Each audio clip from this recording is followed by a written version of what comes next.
L'histoire se déroule dans la forêt secrète, enveloppée d'obscurité, avec une atmosphère imprégnée par le parfum des arbres usés par le temps et de l'humidité. Seuls, Ning Yue et Lin Feng se tenaient de chaque côté de Suyun et Laen, qui avaient du mal à suivre leur rythme. Ning Yue, une belle et rusée jeune femme, est fiancée à Suyun et Laen, le fils adoptif de la famille du roi démon. Cependant, Ning Yue n'avait aucun amour pour lui et était plutôt épris de Lin Feng, un serviteur typique impliqué dans leur engagement politique. Suyun et Laen est adopté par le roi démon de nulle part, et Ning Yue ne comprend pas pourquoi son père a choisi Suyun et Laen plutôt que lui. Ils ont continué leur voyage et Ning Yue a plaisanté avec Suyun et Laen, un perdant bon à rien. Lin Feng a jeté un coup d'œil à Suyun et Laen et a secoué la tête, ayant des questions sur ce que le père de Ning Yue pensait en choisissant Suyun et Laen comme son fiancé. Ning Yue en rigole et se vante de la chance que Suyun et Laen a d'être avec elle. Lin Feng ne pouvait s'empêcher de penser au passé de Suyun et Laen. Il avait été un vassal typique de la famille du roi démon. Suyun et Laen est resté silencieux pendant que les deux parlaient. Il avait toujours su qu'il était considéré comme un perdant par Ning Yue. Cependant, il ne pouvait s'empêcher de ressentir ce qu'il ressentait pour elle et ferait n'importe quoi pour la protéger. Ning Yue s'est soudainement tournée vers Lin Feng avec une lueur espiègle dans ses yeux, lui disant qu'elle n'avait aucune idée de ce que son cher père pensait non plus. Elle a promis à Lin Feng que son cœur lui appartenait toujours. Lin Feng leva un sourcil de surprise. Il ne s'était jamais attendu à ce que Ning Yue fasse un geste si flagrant contre lui. Ning Yue a placé sa main sur la poitrine de Lin Feng, et il a rendu l'appareil en lui disant. Il ne s'en inquiétait pas et s'occuperait de son père une fois son procès terminé. C'est sa façon d'essayer d'être diplomate. L'expression de Ning Yue est devenue aigre. Une idée soudaine lui vint, suggérant de s'occuper de Suyun et Laen pendant qu'ils étaient seuls. Et sans témoin, geste pour terminer la vie de Suyun et Laen ici. Les yeux de Lin Feng s'écarquillèrent sous le choc. Lui disant de faire attention car il est toujours le fils adoptif du roi malgré sa faible forme. Alors qu'ils continuaient à marcher, un bruissement interrompit leur conversation. Quelque chose ou quelqu'un semblait les chasser. Les instincts de Suyun et Laen se sont manifestés lorsqu'il a vu le démon s'approcher, poussant Ning Yue dehors. De la manière, Lin Feng entre en action, tire son épée et se prépare à se battre en tant que Suyun et Laen. A le dos au sol tandis que le démon est au-dessus de lui. Ning Yue a regardé avec horreur Suyun et Laen pleurer désespérément pour obtenir de l'aide en luttant pour sa vie. Le démon au-dessus de lui est sur le point de goûter à la lame de Lin Feng. Malgré tout le chaos, Ning Yue a vu une opportunité de mettre fin à Suyun et Laen, comme elle l'a suggéré à Lin Feng un moment avant que le démon n'attaque. Elle a demandé à Lin Feng de confirmer s'il était d'accord avec ce qu'elle suggérait. C'est une chance parfaite pour eux. Lin Feng n'a pas dit un mot et a continué à charger le démon et à lever son épée. Se préparant à poignarder d'un coup violent. Lin Feng a réussi à poignarder le démon au-dessus de Suyun et Laen. Alors que la lame transperçait la créature, la force lourde de Lin Feng fit pénétrer l'épée dans le torse de Suyun et Laen, le faisant saigner. Ning Yue a regardé avec un sourire cruel alors que l'épée de Lin Feng jaillissait du sang, trempant le sol sous eux. Il attrapa la tête de Suyun et Laen, essayant de le rapprocher alors qu'il parlait froidement. Lin Feng lui a dit que s'il allait mourir. Aujourd'hui, mourir sur sa lame serait mieux. Comme si c'était un honneur. Et à la fin, il a réussi à les finir tous les deux. Suyun et Laen étaient confus et a simplement laissé échapper pourquoi en toussant avec du sang. Ses yeux ont cherché Ning Yue, essayant d'obtenir de l'aide. Essayez de voir son visage une dernière fois. Ning Yue a juste ri, savourant la violence qu'elle a autrefois orchestrée et un plan bien exécuté. Elle a reconnu Lin Feng le félicitant d'avoir été décisif. Lin Feng a retiré son épée, laissant Suyun et Laen impuissants au sol, trempés dans son sang. Lin Feng rassure Suyun et Laen qu'il informera sa majesté de sa fin tragique. Ning Yue regarda le corps sans vie de Suyun et Laen. Se murmura qu'elle était sûre de ce qu'elle avait vu. C'est mort. Lin Feng et Ning Yue se sont retournés et ont laissé le corps impuissant de Suyun et Laen se tordre d'agonie. Un homme regarda la scène avec pitié. S'exclamait à quel point c'est tragique pour quelqu'un né avec un corps adapté à la culture démoniaque. Et trahi par sa propre fiancée et son amante, il ne savait que trop bien ce que c'était que d'être trahi. C'est l'occasion pour lui d'emprunter le corps de Suyun et Laen, de se venger et de réécrire l'histoire. L'homme nommé Xuan Chutuo n'a pas perdu une seconde de cette fenêtre d'opportunité pour lui. Il se sent très motivé alors qu'il serre les poings. Xuan Chutuo jure de balayer les ténèbres et de terminer sa vengeance cette fois. Une lumière brillante a clignoté et Xuan Chutuo s'est retrouvé dans son propre royaume, possédant Suyun. Le corps de Laen. Il regarda sa nouvelle forme, s'émerveillant de voir à quel point elle était différente de son ancien corps. Xuan Chutuo, maintenant Suyun et Laen, savait que les démons ne réagissent qu'aux humains vivants et au bruit soudain. Avec le corps particulier de Suyun Lan, il pouvait éviter d'être détecté comme un humain. Cependant, il savait qu'il devait être prudent et éviter de commettre les mêmes erreurs. Suyun Lan a fait. Il se souvenait de la technique ultime de la possession démoniaque, transmise par un ancien clan. Appelé les 9 cercles de l'enfer. Suyun Lan avait été le dernier descendant vivant de ce clan, et la technique a permis aux utilisateurs de prendre en charge le corps d'un démon. Plus l'esprit est fort, plus le pouvoir possessif est fort. Suyun Lan remarque le pouvoir de la possession démoniaque alors qu'il observe une démonstration. Il explique que cette technique est le moyen ultime de posséder un démon en utilisant son esprit. Le bruit de fond du démon devint plus fort alors que Suyun Lan se préparait à se battre. Il donna rapidement un coup de pied au démon, sachant que son nouveau corps était plus solide que l'ancien. Il s'est dit qu'avec ce corps, il pouvait accomplir tout ce qu'il voulait. La bataille a fait rage alors que Suyun Lan continuait à utiliser son nouveau pouvoir. Il était déterminé à faire payer ceux qui lui faisaient du tort pour leurs péchés. Suyun Lan savait qu'il ne pouvait plus perdre de temps. Il devait agir vite avant que les démons ne détectent sa présence. Alors il serra les poings et se prépara. Un instant plus tard, Lin Feng et Ning Yue s'embrassent quand soudain Ning Yue remarque quelque chose d'inhabituel. Elle s'exclame sous le choc, réalisant que des démons sont présents. Lin Feng identifie le patron comme le général démon. Suyun Lan apparaît devant eux, dégoûté par leur comportement, et les menace d'un regard de mort. Lin Feng et Ning Yue ont ressenti un grand danger alors qu'ils regardaient la présence du démon. Pendant ce temps, Suyun Lan les regarde d'un air menaçant à travers les yeux du démon. Alors que la bataille faisait rage, Lin Feng s'est battu vaillamment contre les démons, essayant de protéger son amour, Ning Yue. Ils se retrouvèrent entourés d'une horde de démons. Lin Feng s'est battu courageusement, abattant autant de démons qu'il le pouvait, mais pour chacun. Il est tombé, 2 autres ont semblé prendre sa place. Lin Feng était déterminé à protéger Ning Yue, la femme qu'il aimait. Il montre donc certaines compétences tout en combattant le démon, espérant l'impressionner par sa bravoure.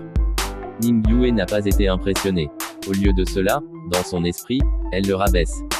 Enfin, Lin Feng s'est rendu compte qu'ils étaient en infériorité numérique et en infériorité numérique. Il est déterminé à trouver une issue. Mais juste au moment où il s'apprêtait à fuir, quelque chose d'inattendu se produisit. Lin Feng a ressenti une douleur aiguë lorsque Ning Yue a percé son dos avec un couteau, obligeant le démon à détourner l'attaque vers Lin Feng pour se protéger. Lin Feng ne pouvait pas croire que Ning Yue lui avait fait ça. Il a craché tellement de sang et était sur le point de demander pourquoi elle avait fait ça quand Ning Yue l'a interrompu. Puis, Ning Yue l'a alors insulté comme un homme lent et stupide, avec un soupçon de dédain dans sa voix. Dès que les mots sortirent de sa bouche, il sentit la piqûre de ses insultes. Il avait seulement voulu la protéger, la garder à l'abri des démons qui les terrorisaient. Lin Feng était horrifié. Il avait involontairement conduit les démons vers eux et en paye maintenant le prix. Il a essayé de se défendre, mais cela n'a servi à rien. Les démons étaient trop fermes et semblaient apprécier le goût de son sang. Désespérément, Lin Feng s'est tourné vers Ning Yue alors qu'il plaidait ses sentiments alors qu'il traversait une période difficile. Ning Yue a souri, et son regard dédaigneux l'a fait se sentir petit et insignifiant. Ning Yue suggère qu'il offre son sang aux démons comme si sa vie ne valait rien. À elle, Lin Feng a respiré son dernier souffle, et il ne pouvait s'empêcher de se demander comment il avait été si aveuglé. Pendant ce temps, Suyun Lan regardait à distance, son visage illisible. Je me demandais comment elle s'était enfuie et l'avait simplement balayé comme si cela n'avait pas d'importance, car tout le monde avait son tour à la fin. Suyun Lan regarda autour d'elle, essayant de déterminer ce qui avait causé la perturbation. Soudain, il entendit une voix de femme et le bruit caractéristique d'un cheval. Une femme sur un magnifique étalon galopait vers le démon. Elle avait une épée à la main et fendait l'air avec une vitesse et une précision incroyables. Alors qu'il se tenait là, la regardant plonger dans la bataille, poignardant les démons avec férocité. Fureur. Ses capacités ont impressionné Suyun Lan. Et se demandant pourquoi elle utilisait autant de pouvoir simplement pour sauver son corps. Tandis qu'il regardait au loin la femme, il entendit à nouveau sa voix. Suyun Lan saisit le corps du démon affaibli avec un gémissement. Il se désengagea et s'effondra au sol alors qu'il lançait un sort devant lui, se sentant faible et impuissant. La lune brille de 1000 feux dans la nuit sombre alors que le vent froid souffle. Une jeune femme prenant un bain chaud tout en discutant avec son animal de compagnie est perplexe quant à la raison pour laquelle le monsieur elle sauve est entouré de démons. À ce moment, Suyun Lan ne pouvait pas croire en sa chance car aucun d'eux ne semblait le remarquer. Puis, ses pensées s'emballaient alors qu'il essayait de reconstituer ce qui lui était arrivé. Suyun Lan reprit lentement conscience, mais avant qu'il ne puisse pleinement comprendre la situation. Une voix de femme interrompit ses pensées, le prenant au dépourvu. Suyun et la haine, qui s'était évanoui, se demanda ce qui s'était passé. Il est soudain surpris de se retrouver transformé en écureuil. La femme ignore que l'esprit de son animal a été envahi par l'esprit Suyun et la haine alors qu'elle taquine son animal de compagnie, qui n'aime pas l'eau. Suyun et la haine a ressenti de l'incrédulité face à son point de vue lorsqu'il a vu une maison de bain pour dames avec un nu femme à côté de lui. Et plus tard, il s'est rendu compte qu'il devait avoir foiré la technique et s'être retrouvé comme son écureuil de compagnie. Alors que la femme se glissait dans ses vêtements, elle a dit qu'ils avaient vérifié le corps de l'homme. Il sentit des tremblements sur son corps en voyant la femme changer de vêtements.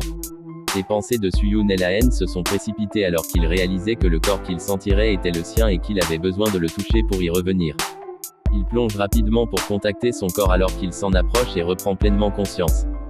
Suyun et la haine en a fait un succès.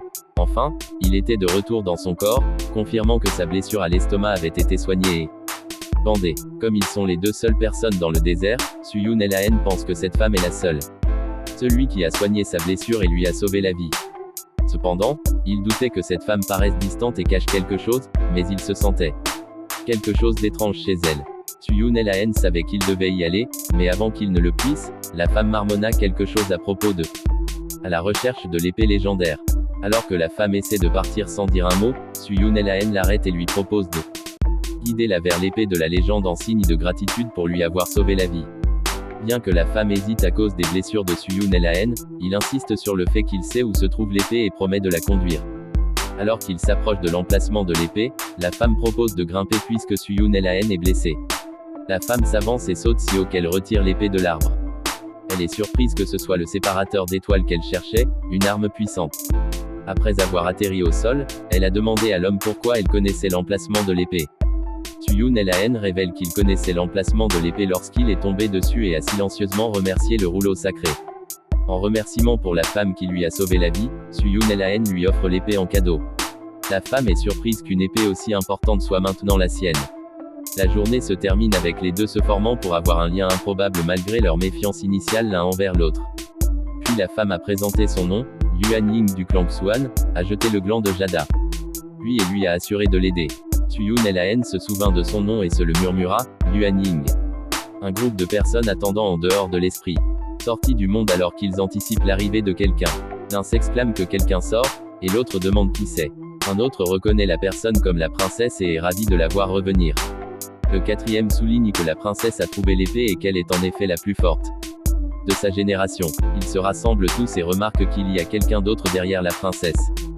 Un homme le reconnaît comme Suyun et la haine. L'homme qui reconnaît se révèle être le fils adoptif aîné du seigneur démon, Shui Xuan. Cependant, certaines personnes insultent et se moquent de Suyun et la haine, le traitant de perdant adopté par leur famille. Shui Xuan répond en disant qu'il ne pouvait même pas mourir tranquillement, montrant son ressentiment envers sa famille adoptive. Ning Yue, qui semble affligée, commence à pleurer et à déplorer la perte de son être cher. Lin Feng. Elle tourne ensuite son attention vers Suyun et la haine, le traitant de lâche opportuniste qui a abandonné. Elle est laissée mourir.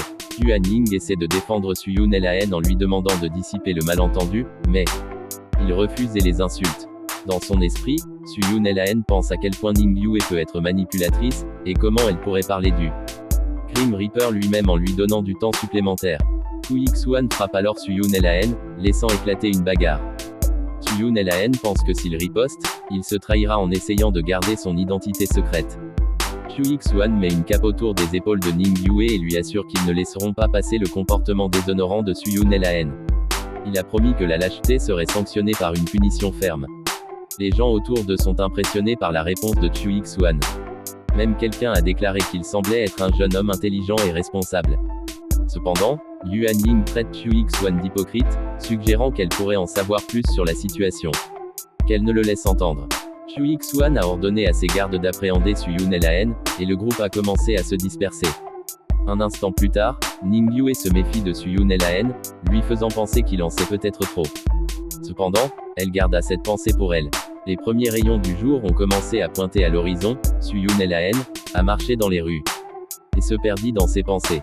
C'était dangereux d'être Suyun et la haine dans ce monde. Il avait failli mourir 2 fois depuis son arrivée ici. Mais il devait rester sur sa mission, un objectif qu'il était déterminé à remplir.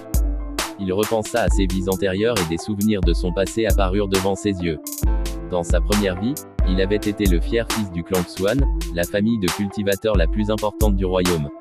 Mais ils avaient été piégés et renversés par les soi-disant disciples du droit chemin. Ils l'ont tué froidement et ont forcé son père à devenir leur roi démon. Dans sa seconde vie, il était un scientifique du XXIe siècle. Il a étudié les lois naturelles et la philosophie scientifique, mais cela ne l'a pas rapproché de la prise de vengeance de sa fin sanglante. Et maintenant, dans sa troisième vie, il était retourné dans son monde natal en tant que fils adoptif de son père. Fils, il était devenu Suyun Elahen, le fils d'une famille de serviteurs adoptés par le chef de la secte. Mais tout le monde n'était pas content de son retour. Même les membres de sa famille le méprisaient, le considérant comme une humble personne qui devrait disparaître. Suyun Elahen avait un plan. Il était déterminé à renverser ce monde misérable. Il savait que tout reposait sur le pouvoir, l'argent et même le soutien politique. Et c'est là que le Heavenly Scroll est entré en jeu. C'était un outil puissant qui pouvait le rendre riche au-delà de ses rêves les plus fous.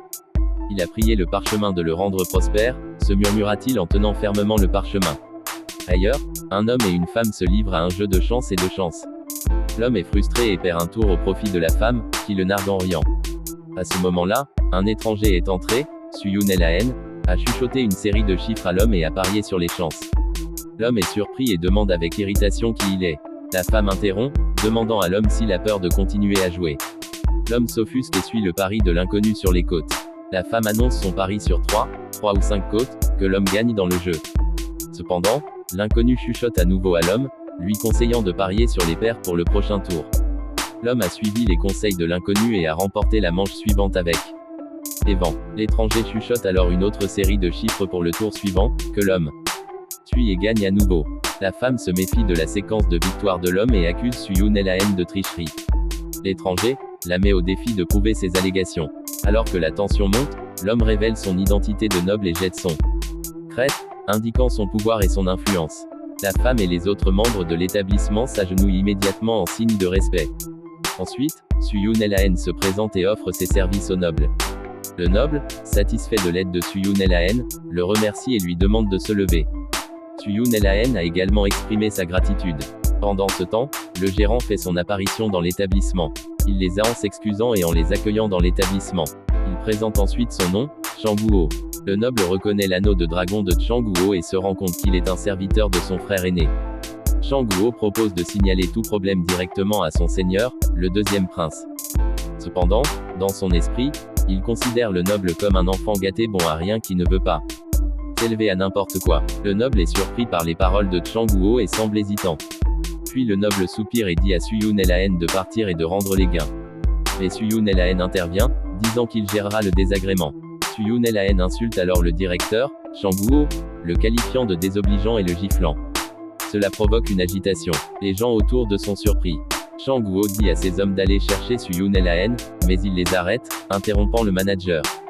Qu'il veille sur lui.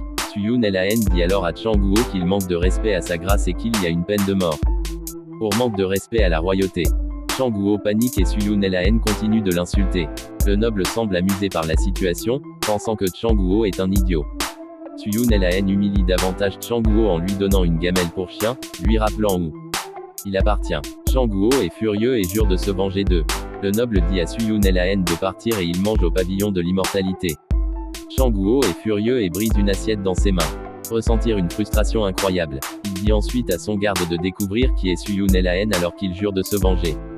Plus tard dans une auberge, deux hommes discutent de leur logement.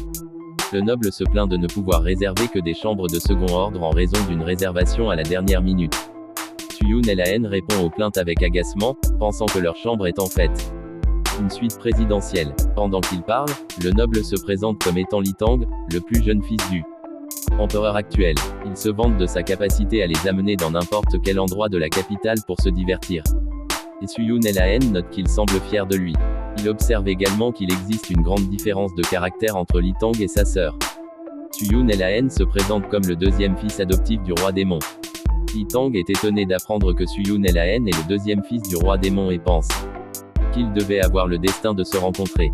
Il plaisante en disant qu'un fils perdant comme Suyun Elahen et un prince bon à rien comme lui faire une belle paire. Suyun Elahen plaisante sur leur conversation semblant un peu inappropriée, ce qui déroute Li Tang. Il demande des éclaircissements et Suyun Elahen répond que cela signifie des amis proches. Li Tang demande à Suyun et la haine son avis sur le jeu auquel ils viennent de jouer et le complimente, le qualifiant de dieu des paris.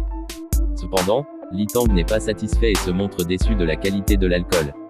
Il claque sa tasse sur la table avant de se décider à trouver un meilleur alcool. Suyun et la haine pense que Li Tang doit surveiller sa bouche puisqu'il n'a que 13 ou 14 ans. Alors que Li Tang quitte la pièce, Suyun et la haine entend un écureuil par la fenêtre et se rend compte que sa technique de possession fonctionne aussi sur les petits animaux. Il s'engage dans la technique de possession du clan des 9 cercles et possède l'écureuil, faisant tomber son corps à ses pieds. Il se rend compte que cela a fonctionné et se sent compte de lui. Soudain, il saute hors de la pièce pour monter en haut de l'arbre et glisse, ce qui fait sursauter Suyun et la haine. Il est soulagé de ne pas être tombé et pense qu'il a besoin de temps pour s'adapter à son nouveau corps. Pendant ce temps, il a également vu Ning Yue avec son grand-père dans l'auberge. Et entend la conversation avec son grand-père en lui demandant pourquoi elle doit épouser Suyun et la haine. Suyun et la haine pense qu'il soupçonne Yue d'être une fraude et se demande quel nouveau tour elle prépare. Le grand-père de Ning Yue explique que les fiançailles sont une alliance entre leur clan et le roi démon. Il révèle que Suyun et la haine possèdent une propriété rare dans son sang, ce qui le rend invisible aux démons. Ning Yue est surpris d'entendre cela et se souvient comment il a survécu à une mer de monstres sans une égratignure. Cependant, Ning Yue souligne que Suyun et la haine ne peut pas utiliser les techniques de culture et n'est pas mieux qu'un roturier. Son grand-père explique que les dieux lui ont accordé ce sang, un déchet, sauf pour l'art traditionnel du sang d'araignée manque du clan. Il explique que la technique, lorsqu'elle est exécutée ensemble par un homme et une femme, cette technique volera le sang et l'esprit de l'homme. Le grand-père de Ning Yue la convainc qu'avec le sang de Suyun et la haine, elle peut devenir un prodige de la cultivation et être immunisée contre les démons. Ning Yue semble excité à l'idée de devenir un génie inégalé et demande s'ils vont aspirer le sang de Suyun et la haine et le laisser mourir. Son grand-père le confirme et révèle une bouteille de poison du venin de milliers d'insectes qui désintègre complètement l'intérieur d'une personne, provoquant une mort atroce. Suyun et la haine pense qu'il est honteux qu'une famille noble aussi prestigieuse complote sournoisement contre lui. Suyun et la haine reconnaît le poison comme étant le même qui l'a tué, et il pense que le clan Yangbi doit avoir été impliqué dans sa mort prématurée. Il regarda avec colère les deux personnes à l'intérieur de la pièce depuis l'extérieur tout en s'appuyant contre l'arbre. Ning Yue et son grand-père n'ont pas réalisé que quelqu'un les regardait. Par la suite, le corps de Suyun et la haine possède maintenant le sien. Le bruit des feuilles qui flottent peut être entendu en arrière-plan. Tout en pensant que le clan Yangbi était l'un des coupables qu'il poursuivait, il se demande s'ils ont des secrets plus sordides. Il est dans une situation précaire avec des ennemis qui l'approchent de tous côtés. La famille de sa fiancée veut sa mort, et il ne peut pas faire face à son père maintenant. Suyun et la haine se rend compte que s'il ne peut pas sortir de ce mariage arrangé, il va sûrement être mort. Juste à ce moment, son ami Li Tang lui offre un logement. Suyun et la haine pense que c'est exactement ce qu'il espérait. Le vent qui souffle peut être entendu alors qu'il se dirige vers la maison de Li Tang. Il commente à quel point la maison de Li Tang est luxueuse, avec un espace pour recevoir des invités occupant toute une cour. Il note également que le manoir du prince est construit à côté de celui de la princesse, qu'il pense peut être un coup de chance.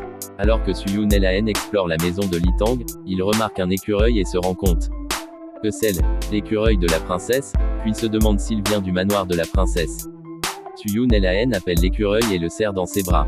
Suyun et la haine utilise ensuite la technique de possession des 9 cercles pour le transformer en écureuil. Il s'exclame qu'il vient chercher sa princesse et pense qu'il aura peut-être de la chance aujourd'hui. Avec une autre belle vue. Lorsque Suyun et la haine atterrit avec succès sous forme d'écureuil, il comprend déjà comment utiliser sa forme corporelle. Suyun et la haine s'est rendu compte qu'il avait couru dans la pièce en regardant autour de lui.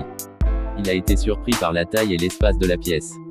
Puis, il remarqua que quelqu'un prenait un bain dans la baignoire et sauta pour voir le corps nu de la femme qui n'avait aucune idée de sa présence.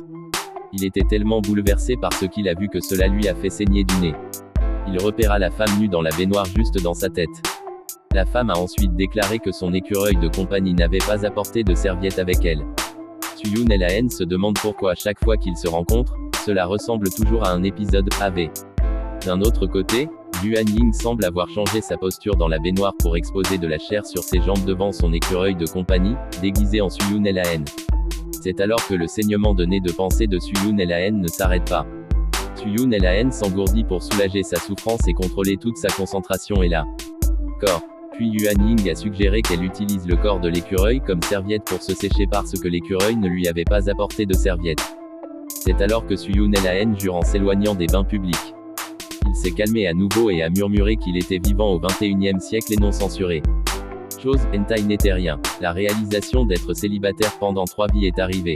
Il fait une excuse que sa situation actuelle est plus risquée que d'utiliser sa technique de possession. Comme si son esprit allait quitter son corps. Suyun Laen regarda autour de lui, essayant de se repérer. Il avait été tellement occupé à fuir qu'il n'avait pas prêté attention à où il allait. Mais maintenant qu'il s'était arrêté pour reprendre son souffle, il se rendit compte qu'il se trouvait dans une grande chambre remplie. Avec des meubles ornés et des décorations coûteuses. Alors qu'il regardait autour de lui, ses yeux tombèrent sur une table au centre de la pièce. Et sur cette table se trouvait une lettre.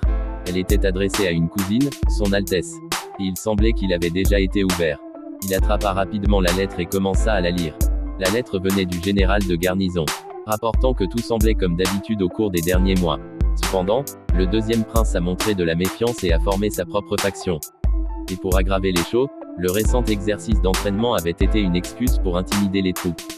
La lettre suppliait son Altesse de se marier et de produire un héritier, espérant que cela apporterait la paix aux troupes. Il était signé d'un message de loyauté, l'espoir qu'une fois le chef de l'État remis de sa maladie, son Altesse monterait sur le trône. L'esprit de Suyun Laen s'emballait alors qu'il lisait la lettre. La princesse a gagné le cœur des soldats en promettant leur loyauté alors qu'ils lui demandaient de avoir un héritier. Cela signifiait qu'elle avait l'ambition de régner sur le royaume et de devenir l'impératrice. Mais Suyun Laen n'était pas intéressé par le trône. Il avait son propre programme, se venger de ceux qui lui avaient fait du tort. Une mission personnelle qu'il ne peut mettre de côté.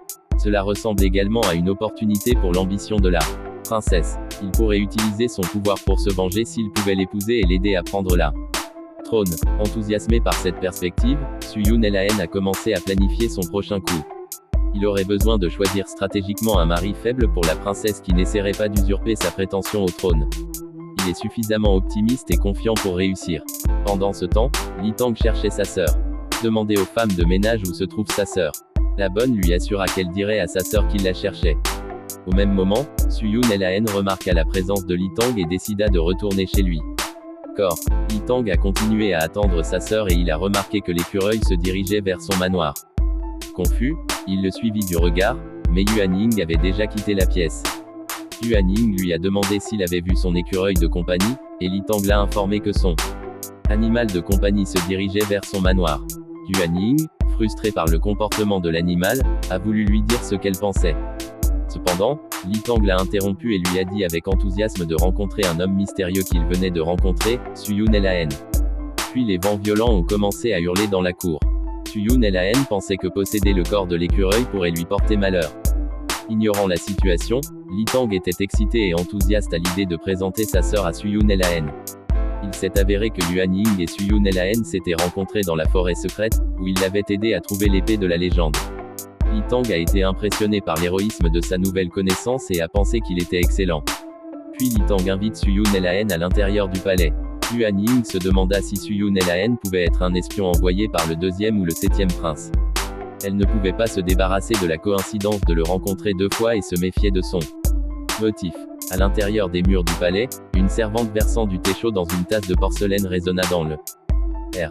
La princesse gracieuse et élégante, Yuan Ying, leva les yeux de sa tasse et parla à Suyun Laen, l'invitant à une cérémonie du thé qu'elle a organisée dans son jardin le lendemain. Elle espérait que Suyun Laen pourrait y assister, mais ce n'était pas n'importe quelle cérémonie du thé ordinaire. Yuan Ying s'attendait à ce que tous les hommes talentueux qui s'étaient réunis pour défier la forêt secrète soient également présents. Le palais était plein d'excitation à propos de l'événement à venir. Tout le monde l'attendait avec impatience. Suyun Laen a été intrigué par l'idée de la cérémonie du thé et a décidé d'y assister. Il a assuré à Yuan Ying qu'il déplacerait des montagnes pour y arriver, malgré tous les obstacles potentiels qui pourraient se présenter à lui.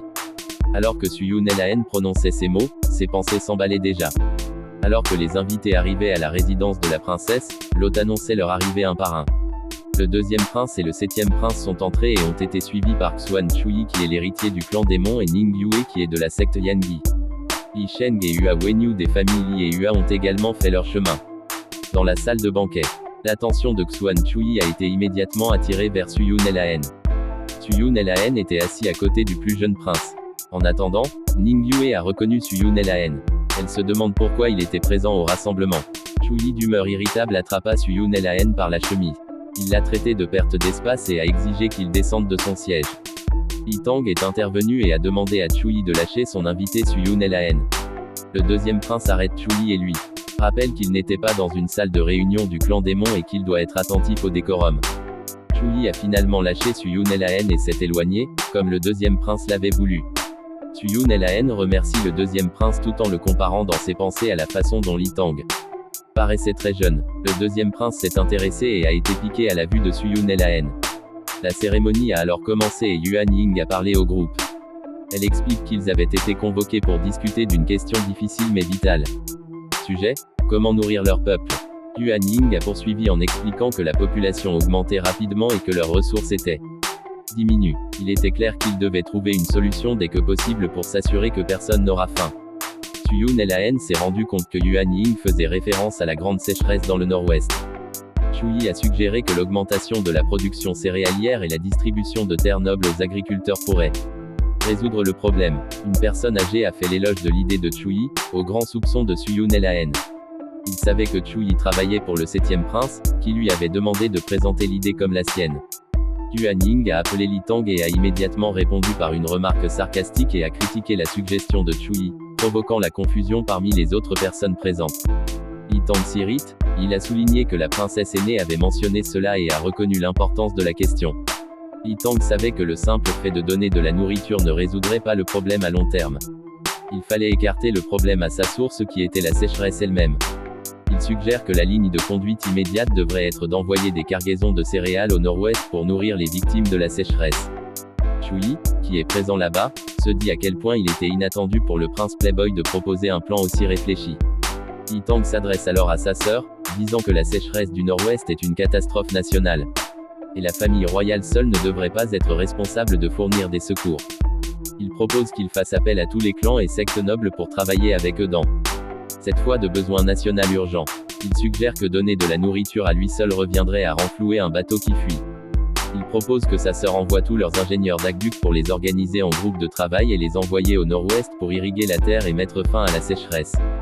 La foule et Yuan Ying ont été impressionnés par le plan perspicace de Li Tang, et Suyun Laen n'a pas pu s'empêcher de sourire.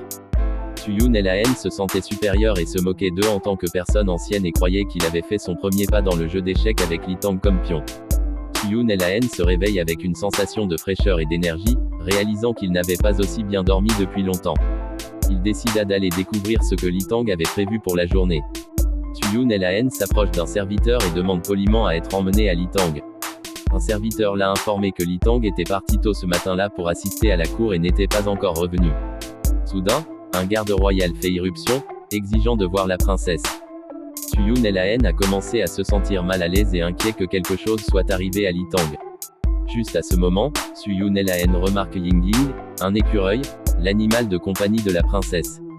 Il ordonne ensuite au serviteur de retourner à ses corvées afin qu'il puisse interagir avec l'écureuil. Ying Ying. Il s'est ensuite retourné et a appelé Ying Ying. L'écureuil Ying Ying sauta rapidement à Suyun Laen. Suyun Laen démontre la technique de possession des 9 cercles à Ying Ying et il se livre à un échange ludique. Suyun Laen décida d'aller voir ce qui se passait chez la princesse. Il se dirige alors vers la demeure de la princesse. Yuan Ying est choquée d'apprendre que son frère, Li Tang, a été jeté en prison royale. Elle interroge l'officier impérial sur ce qui s'est passé, et il révèle que Li Tang avait a critiqué les solutions de la cour à la sécheresse du nord-ouest, qui a rendu l'empereur furieux. Alors que la conversation se poursuit, Suyun Laen observe la scène et réalise que Li Tang n'est pas le genre de personne à faire de telles déclarations et soupçonne que cela pourrait faire partie de machinations judiciaires. Yuan Ying s'inquiète pour le bien-être de son frère et décide d'aller expliquer les choses à leur père. Suyun Laen possède immédiatement le corps de Suyun Laen pour empêcher Yuan Ying de prendre une décision irréfléchie. Yuan Ying était curieux et est devenu de plus en plus méfiant à l'égard de la connaissance de Li par Suyun Laen. La situation de Tang. Elle a ensuite demandé à savoir comment il avait su que quelque chose était arrivé à son frère. Elle a interrogé sur ses intentions et qu'il avait envoyé. Suyun Laen a été pris au dépourvu et s'est rendu compte qu'il n'avait pas assez de temps pour penser à une excuse pour expliquer sa présence. Il trébucha sur ces mots, essayant de trouver une explication plausible. Il a dit à Yuan Ying qu'il avait entendu de quelqu'un que son frère était parti pour la matinée. Pour de bonne humeur. Cependant, il avait vu un officier impérial se précipiter dans le domaine de son Altesse tout à l'heure, et cela lui avait fait supposer que quelque chose était arrivé à Li Tang. Yuan Ying était sceptique mais a décidé de l'écouter. Suyun Laen l'a averti que se précipiter sans plan ne pouvait qu'empirer les choses. Elle était sur le point de dépasser Suyun Laen quand il l'a de nouveau arrêté et a suggéré un plan. Suyun Laen a dit à Yuan Ying qu'il pouvait libérer son frère à sa place. Il connaissait bien les systèmes d'irrigation et savait comment naviguer dans les passages souterrains. L'assurant qu'il pouvait résoudre le problème et a demandé quelque chose en retour. Yuan Ying était hésitante mais a accepté car elle a réalisé qu'elle n'avait pas d'autre choix. Cependant, Suyun Laen a une arrière-pensée, et a demandé quelque chose à Yuan Ying en échange. Pendant ce temps, Li Tang est entré dans la prison souterraine, et il a été immédiatement accueilli par un groupe de prisonniers turbulents. Ils se moquaient de lui et se moquaient de lui, faisant des commentaires sur ses vêtements et sur le fait qu'il devait être quelqu'un important. Ils l'ont comparé à un flocon de neige, fragile et délicat. Les gardes royaux ont poussé Li Tang dans sa cellule. Li Tang n'a pas pu s'empêcher de sentir une vague de peur le submerger lorsque la lourde porte de la prison s'est refermée, l'enfermant à l'intérieur. Il laissa échapper un reniflement et murmura pour demander l'aide de sa sœur, espérant qu'elle pourrait d'une manière ou d'une autre entendre sa demande. Mais les prisonniers ont rapidement compris sa vulnérabilité et ont commencé à le taquiner davantage, lui demandant moqueusement pourquoi il tremblait. Il se vantait que le couloir de la mort de la prison était plus intéressant que la cour royale et que même la princesse Ying leur tenait compagnie la nuit. Li Tang pouvait sentir sa colère monter, il pouvait craquer à tout moment. Dans un accès de rage, il a commencé à maudire les prisonniers et à les menacer de violence. Il est même allé si loin et a commencé à frapper l'un d'eux au visage. L'un des prisonniers devant lui éclata de rire. L'homme a fait remarquer que Li Tang était un pétard. Bien qu'il ne faisait que pleurer plus tôt, il s'était avéré être plus dur qu'il n'en avait l'air. Li Tang est surpris par les déclarations de l'homme et veut savoir qui il est. Pendant ce temps, à la cour royale, Suyun Laen entra et attira immédiatement l'attention des courtisans. Tous les regards sont braqués sur lui alors qu'il se dirige vers l'empereur. Suyun Laen salua l'empereur et se présenta humblement comme le représentant de la princesse. Il a ensuite rapporté la vérité concernant la sécheresse du Nord-Ouest, parlant avec confiance et avec éloquence. Mais l'empereur n'était pas facilement impressionné. Il cria son nom Suyun Laen, l'accusant de trop présumer en se présentant devant lui. Le roi supposa que Suyun Laen était là pour demander grâce au nom de son fils. Suyun Laen a expliqué à l'empereur ce qui s'est passé à son Altesse car il a dû être mal informé, ce qui provoque son délire. Cependant, avant que Suyun Laen ne puisse plaider sa cause, quelques fonctionnaires royaux l'ont brutalement interrompu et ont commencé à se moquer de lui et à lui rappeler qu'il n'était qu'un sale roturier. Le comportement des fonctionnaires était épouvantable et ils semblaient n'avoir aucun respect pour Suyun Laen qui se cache sous le nom de Suyun Laen et essaie de faire la bonne chose. Suyun Laen n'a pas reculé et au lieu de cela, il a contesté les accusations des responsables en leur demandant ce qui leur faisait penser que son rapport était faux. Il parvient à critiquer les propos du responsable. Comportement présomptueux. Le fonctionnaire n'a pas tardé à nier de telles intentions et a supplié la majesté royale de ne pas tenir compte de Suyun Laen. Suyun Laen était loin d'abandonner. Il a souligné comment les officiers tentaient de dicter les affaires familiales de la majesté royale. Essayer de les faire paraître inacceptables. Il leur a également rappelé que la majesté royale avait sagement conduit le pays à la prospérité et qu'il ne serait pas victime de faux mots. Le fonctionnaire a été indigné, mais la majesté royale est intervenue, notant à quel point Suyun Laen était intelligent. La langue était. Il a fait taire le fonctionnaire qui est le ministre et a tourné son attention vers Suyun Laen, lui permettant de parler. Suyun Laen a remercié la majesté royale. La majesté royale lui a fait un geste pour procéder à ce qu'il a l'intention de faire. Alors que Suyun Laen continuait à discuter du point de vue de l'Altesse, le décrivant comme quelqu'un qui ne parle pas à la légère aux gens ordinaires. Le deuxième prince est intervenu et a expliqué pourquoi il avait félicité son jeune frère pour avoir des idées aussi brillantes pendant le goûter. Il a commencé à demander grâce en son nom, ce qui a attiré l'attention de la majesté royale. Puis Suyun Laen parla de lui à la majesté royale. Son Altesse découvrit la cause de la sécheresse en repensant à l'époque où il avait utilisé les prophéties du rouleau divin et les faits du XXIe siècle pour déterminer la raison de la sécheresse. Cependant, l'utilisation du parchemin céleste lui a coûté très cher. Quelque chose en lui était aspiré. Son corps tout entier était momentanément à l'agonie. Il savait qu'il devait faire attention à l'avenir, mais pour le moment, il s'en sort. La majesté royale a ensuite demandé à entendre les résultats de l'enquête.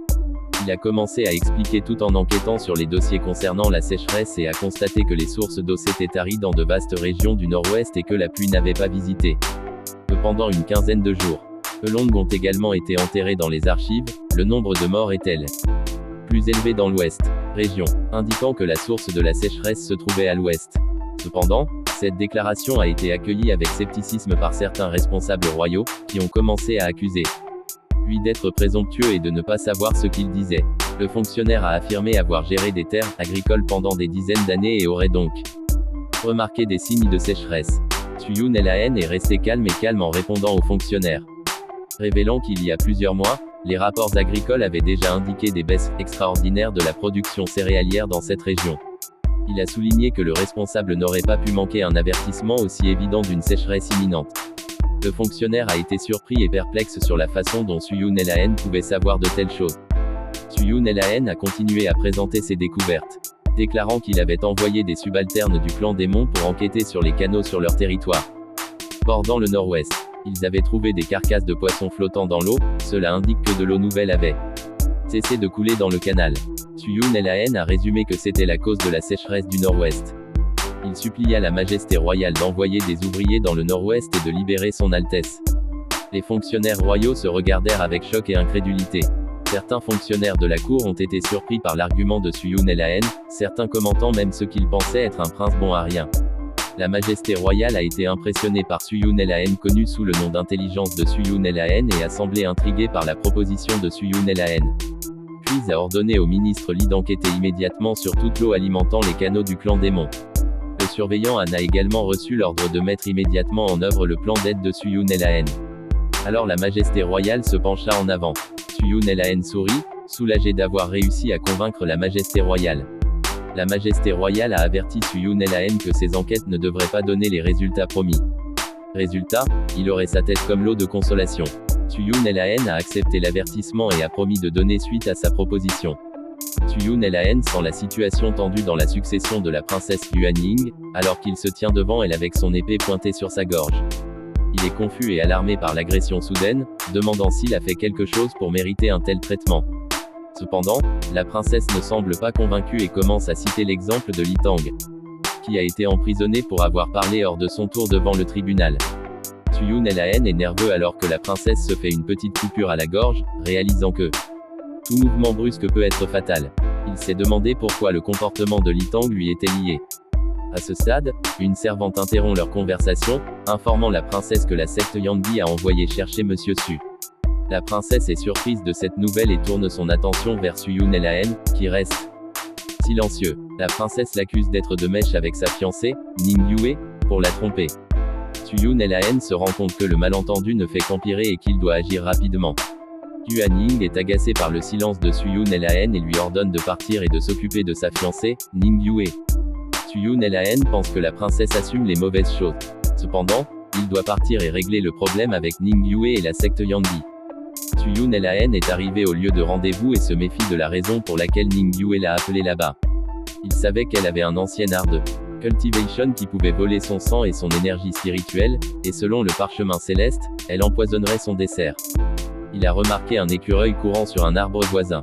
Soudain, une idée l'a frappé et a utilisé l'écureuil pour révéler les véritables intentions de Yue. Ning Yue est arrivée, et elle l'a accueilli avec un sourire et un étalage de sa robe. Suyun Laen a dit qu'il avait attendu un moment. Lorsque Ning Yue a trébuché sur sa cheville, Suyun Laen l'a rapidement attrapée avant qu'elle ne tombe au sol. Elle l'a remercié et a continué à agir avec affection envers lui. Suyun Laen a demandé pourquoi elle l'avait appelé là-bas. Cependant, Ning Yue change de sujet et se moque de lui avec son impatience. Ning Yue lui a alors offert une pâtisserie qu'elle avait faite et l'a exhorté à l'essayer. Suyun Laen hésitait, sachant qu'il pouvait être empoisonné, mais décida de jouer le jeu. Ning Yue a remarqué qu'il ne mangeait pas et a essayé de le nourrir. Suyun Laen ne pouvait s'empêcher de penser que s'il n'était pas averti par le rouleau céleste ou s'il était l'ancien Suyun Laen, il serait déjà mort. Quand soudain un écureuil est apparu dans la pièce et Suyun Laen a offert un morceau de pâtisserie à l'écureuil. Ning Yue a été pris au dépourvu lorsque Suyun Laen a fait cela. Elle est devenue anxieuse et a essayé de récupérer la pâtisserie de l'écureuil. Suyun Laen s'est arrêtée. Elle a suggéré qu'ils aient tous les deux un morceau. Juste au moment où ils étaient sur le point de manger, le pauvre écureuil mourut subitement. Suyun Laen confirme que la pâtisserie a bien été empoisonnée.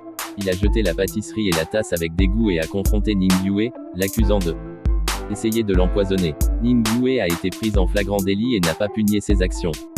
Suyun Laen était furieuse et a commencé à l'insulter.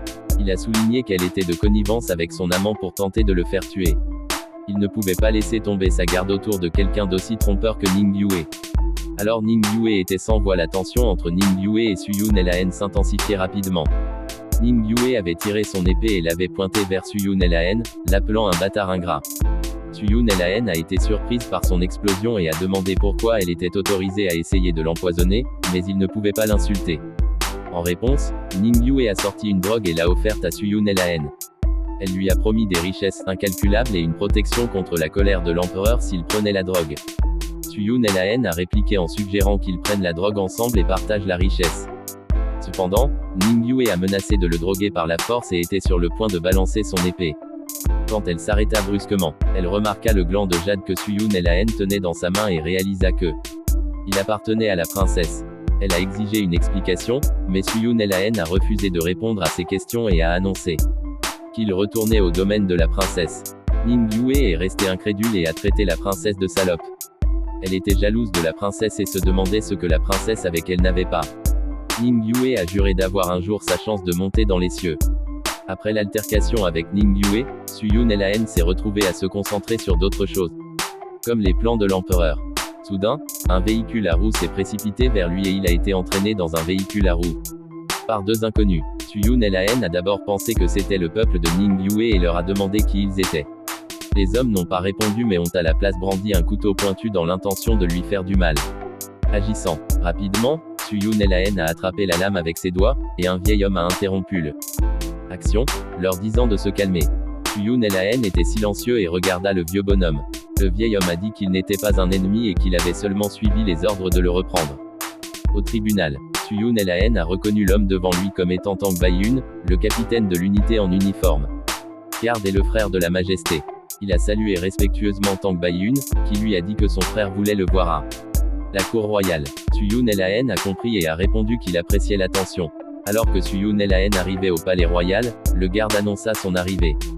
Suyun et la haine a été honoré d'être en présence de la majesté royale alors qu'il remplissait sa voie de respect. La majesté royale ordonna à Suyun et la haine de se lever, lui disant qu'il n'y avait pas besoin de formalité. La majesté royale a fait une annonce solennelle à la cour, révélant que la cause de la sécheresse dans le nord-ouest avait été trouvée. Il a proposé que le problème se situe dans les canaux occidentaux. Li Tang a exprimé son admiration et sa gratitude envers Suyun et la haine. Le ministre a également été impressionné et a convenu que c'était comme il l'avait dit. D'autres officiels ont félicité le jeune pour avoir montré un certain potentiel. La majesté royale était soulagée que la crise ait été évitée et voulait récompenser Suyun et la haine en conséquence. Suyun et la haine vit cela comme une opportunité d'échapper à ses fiançailles et demanda courageusement la main de la princesse Yuan Ying. Les fonctionnaires de la cour ont été choqués par l'audace de Suyun et la haine et ont commencé à se moquer de lui pour son manque de richesse et de statut. Li Tang admirait l'audace de Suyun et la haine, mais la majesté royale hésitait à le laisser épouser la princesse Yuan Ying en raison de son statut inférieur et demanda à sa fille. La princesse Yuan Ying, d'autre part, a levé les yeux vers son père et s'est exprimée, lui rappelant une promesse qu'il lui avait faite. Elle a demandé que son père respecte sa promesse d'accomplir la demande de Suyun et la haine. La réaction des fonctionnaires de la cour a été le choc et l'incrédulité face à la décision de la princesse de épouser quelqu'un en dessous d'elle. Ensuite, la majesté royale les a tous fait taire, car il hésitait également à autoriser un tel mariage. En raison de la différence de rang, et tous les fonctionnaires de la cour ont hoché la tête en accord avec ce que la majesté royale a dit. Après de longs débats, la majesté royale a cédé et a permis à la princesse Yuan Ying de prendre Suyun et la haine comme sa fiancée. Cela impliquait qu'elle le prendrait en fonction de leur rang respectif, la personne détenant le rang le plus élevé prenant généralement l'autre comme époux. Alors la majesté royale congédia l'assemblée. Suyun et la haine a exprimé sa gratitude et les fonctionnaires de la cour ont continué à exprimer leur incrédulité. Dans le domaine de la princesse, Suyun et la haine se sentait accompli sachant qu'il avait résolu le problème de ses fiançailles avec Yue. Suyun et la haine a ensuite rencontré la princesse Yuan Ying et Li Tang dans la pièce. Yuan Ying a excusé son frère dit à l'écart, elle avait un sujet à discuter avec Monsieur Su, qui et Suyun et la haine et a demandé à la princesse Yuan Ying quel serait le problème. La princesse Yuan Ying a résumé leur situation avec le monde extérieur et a exprimé sa gratitude à Suyun et la haine pour avoir sauvé la vie de son frère. Pour le payer, elle accepta de l'épouser devant sa majesté royale. Suyun et la haine admiraient le lien étroit entre les frères et sœurs. La princesse Yuan Ying regarda Suyun et la haine avec soupçon. Elle était connue pour son impatience envers toute personne qui, selon elle, essayait de la Manipulée. Elle ne se souciait pas de savoir comment il avait fait irruption dans le tribunal avec des intentions peu claires et l'avait averti de ne pas utiliser son frère pour ses objectifs personnels. Suyun Laen a bégayé sa réponse, mais Yuan Ying a maintenu son regard sur lui et lui a permis de continuer. Cependant, lorsque Suyun Laen a demandé une éventuelle demande présomptueuse, Yuan Ying a rapidement dit puis de ne pas demander. Suyun Laen a demandé son argent avec humour, ce qui les a tous les deux réduits au silence.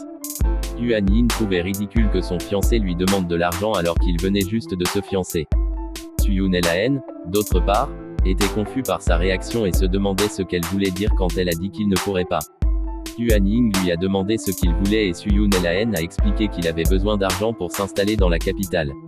Yuan Ying lui a permis de prendre de l'argent du trésor à l'avenir, mais ne voulait pas être dérangé par des questions insignifiantes. Suyun Laen sortit joyeusement de la pièce, mais Yuan Ying le regarda avec frustration et le considéra comme un roturier typique. Pendant ce temps, au domaine du deuxième prince, Suyun Laen était fou d'excitation. Il pensait qu'il venait d'avoir accès au trésor impérial et était impatient de dépenser sa nouvelle richesse. Li Tang a alors repéré Suyun Laen et a confusément demandé s'il était sorti de là. Suyun Laen a répondu avec humour s'il était censé ramper. Le bras de Li Tang a été placé sur l'épaule de Suyun Laen, et il a suggéré avec enthousiasme qu'il sorte et célèbre. Li Tang a également parlé d'un gars intéressant qu'il a rencontré en prison, ce qui a fait se demander à Suyun Laen quel genre de personne il a vu là-bas. Cependant, Suyun Laen était particulièrement intéressé par le domaine de la famille Ning, où son ex-fiancé vivait. Il a interrogé Li Tang sur le domaine de la famille Ning. Li Tang lui a parlé de la boutique de prêteurs sur gage des Ning, spécialisée dans le fer noir raffiné. Un matériau rare et précieux dont il avait entendu parler par sa sœur. À la réflexion, Li Tang a demandé pourquoi Suyun Laen pensait à son ex-fiancée et s'il envisageait de se remettre avec elle. Dans une situation délicate, Suyun Laen a dit à Li Tang qu'il y réfléchissait trop et lui a proposé sortir boire un verre. Suyun Laen avait un visage maladroit, prononçant le mot prêteur sur gage et fer noir raffiné. Il pensait que le monde antique aurait peut-être gardé secret des matériaux et des compétences rares, mais qu'un scientifique moderne pourrait les utiliser à son avantage. Suyun Laen a vu une opportunité de se venger des Ning et a décidé d'utiliser l'argent qu'il avait emprunté à Yuan Ying pour financer son entreprise. Li Tang a été effrayé par le sourire froid de Suyun Laen. Au Royal Fiancé Pawn Shop, les gens discutent. Rumeurs selon lesquelles le fiancé de la princesse rachèterait des prêteurs sur gage du district est à un prix élevé. Certains mentionnent que le fiancé offre un prix élevé pour le lisier jaune de mauvaise qualité, tandis qu'un autre suggère de le vendre au meunier qui a racheté les prêteurs sur gage. Dans l'autre scène, un commerçant du prêteur sur gage achète tout le lisier jaune aux particuliers. Tandis que Suyun Laen s'assoit et les écoute. Pendant ce temps, Suyun Laen se dit que les gens de cette époque ont une métallurgie dépassée. Connaissance car il reconnaît la boue jaune comme de la chalcopyrite, un minerai de cuivre, et prévoit de l'affiner en cuivre et de l'utiliser pour fabriquer du bronze sur la base de sa connaissance de la métallurgie moderne. Il pense également que les Ning ont le monopole de la production de fer noir raffiné, mais il utilisera ses connaissances du XXIe siècle pour fabriquer un métal beaucoup plus résistant. Au domaine Ning, Ning Yue pense qu'il a surestimé Yun Laen et a ensuite prévu d'envoyer un cadeau adapté. Pour un mariage royal, une dizaine de charrettes transportant des tonnes de lisier jaune, espérant le mettre en faillite. Pendant ce temps, au Royal Fiancé Pawn Shop, un employé informe Suyun Laen que les Ning causent des problèmes et ont apporté quelques douzaines de chariots de lisier. Suyun Laen rencontre Ning Yue, qui fait une blague sur la rue sous le poids de ses chariots. Ning Yue dit alors qu'elle a entendu dire qu'il avait besoin d'une grande quantité de boue jaune. Alors elle a apporté une douzaine de charrettes. Suyun Laen se tourne vers Ning Yue et lui dit qu'il a en effet besoin d'une quantité de bouillie pour le raffinage du minerai, puis ordonne à ses employés de transporter les marchandises dans l'entrepôt. Les personnes qui l'entouraient ne pouvaient s'empêcher de bavarder sur son plan. Ils ont trouvé cela ridicule et se sont moqués de lui, le traitant d'imbécile. Ning Yue, d'autre part, remet en question sarcastiquement la qualité de l'armure qui peut être fabriquée à partir de matériaux de qualité bouillie s'il se brise même s'il n'est pas usé. Mais Suyun Laen lui assure qu'il sait ce qu'il fait et l'a laissé s'occuper de son matière. Suyun Laen ordonne à son personnel d'informer les gens des prix mis à jour. Le personnel fait rapidement l'annonce à la ville des prix mis à jour, provoquant une frénésie dans le village. Les gens se précipitent pour ramasser autant de lisier qu'ils peuvent trouver et le vendre à Suyun Laen. Certains disent qu'il était un peu fou d'avoir acheté des matériaux de si mauvaise qualité, tandis que d'autres y voyaient une opportunité. Ning Yue ordonne à ses 4 plus grands prêteurs sur gage de faire connaître l'offre de Suyun Laen. Elle sait que ce faisant, Elle peut profiter de la situation pour rendre Suyun et la haine pauvrée. Le ruiner, donc si la princesse le met dehors, il peut ramper vers elle comme un chien. Au même moment, dans la zone de la forge, les ouvriers informent leur patron, Suyun et la haine, que ils ont forgé un objet selon ses instructions et reconnaissent qu'il a transformé des déchets en trésors. À ce moment, Li Tang arrive pour voir Suyun et la haine. Il est accueilli par Suyun et la haine, qui l'informe qu'il y a une nouvelle arme à essayer. Tout chaud sorti de la forge. Li Tang a demandé ce que c'était, et Suyun et la haine a répondu en révélant qu'il s'agissait d'un poignard, ce qui a été récemment forgé dans leur atelier. Li Tang semble surpris, remettant en question la décision de Suyun et la haine de dépenser autant d'argent pour un dague. Alors que Li Tang inspecte le poignard, il le laisse tomber accidentellement et il tombe sur une pierre, perçant à travers elle. Il est étonné de voir à quel point le poignard est tranchant et demande à Suyun et la haine comment il a réussi à le fabriquer. Suyun et la haine révèle qu'il a utilisé un procédé spécial pour affiner la suspension qu'il a achetée, créant ainsi un alliage unique à la fois durable et tranchant. Le compare également aux meilleurs matériaux de fabrication d'armes au monde, qui serait le fer noir raffiné utilisé par la famille Ning. Il suggère même que son poignard est meilleur que tout ce que la famille Ning pourrait faire. Suyun et la haine demande respectueusement à Li Tang d'emmener des hommes pour assister à l'échange de demain entre la princesse et l'héritière Ning. Un membre du personnel remercie Ning Yue pour l'organisation. Les 4 plus grands prêteurs sur gage à monopoliser la toute nouvelle cargaison de fer noir raffiné, utilisée pour créer une armure inégalée. Et il est convaincu que même la grande et puissante princesse devra rechercher son stock. Ning Yue exprime son dédain pour la princesse haute et puissante, qui, selon elle, a seulement eu la chance d'être née dans la royauté. Cependant, sa suffisance fut de courte durée lorsque la princesse aînée arriva, Ning Yue s'agenouilla et honorait sa princesse. Mais dans sa pensée, elle complote pour vendre l'armure de fer noir raffiné à la princesse. Pour un prix élevé, la princesse Yuan Ying leur a ordonné de se lever, puis a extrait le général Li pour commencer l'inspection du nouvel équipement militaire. Lorsque Li Tang et Suyun et la haine sont entrés dans la pièce, il n'a pas pu s'empêcher de se vanter de son poignard. Et se montre au général Li et propose de tester la force de l'armure. Il la pique ensuite avec son poignard. À la surprise de tous, l'armure a été percée avec facilité ainsi que Ning Yue. La princesse Yuan demande ce qui se passe, et Li Tang dit qu'il a un poignard fabriqué par Suyun et la haine. Ning Yue serra les dents et était incapable de croire que l'armure en véritable fer noir raffiné pouvait être pénétrée si facilement. Suyun et la haine se moquent d'elle en révélant que même les agriculteurs ordinaires ont des outils en fer noir raffiné. Et la famille de Ning Yue devrait avoir honte de s'appeler le fabricant d'armes numéro 1. Ning Yue est tombé à genoux incapable de séduire. Et a accusé Suyun et la haine de répandre des mensonges et des calomnies, affirmant que Nings ne mentirait jamais. Vous trompez la couronne. La princesse a interrompu Ning Yue et lui a dit de se calmer devant le tribunal avant de charger Retainer Yu d'enquêter sur la réclamation de Yunlan. Yuan Ying a exprimé sa confiance que la vérité sera bientôt révélée. Lady Ning est alors avertie par Yuan Ying d'être consciente de ses paroles. Pendant ce temps, Suyun et la haine, qui observe silencieusement, est amusé par le soutien de la princesse. Soudain, Retainer Yu est de retour et rapporte à Princess que son fiancé, Su, n'est pas lésé. Et conclut que les agriculteurs utilisent des outils en fer noir affiné. Ning Yue est resté incrédule. Le serviteur Yu a immédiatement approché la princesse Yuan Ying pour regarder de plus près afin de confirmer que les outils sont bien en fer noir raffiné.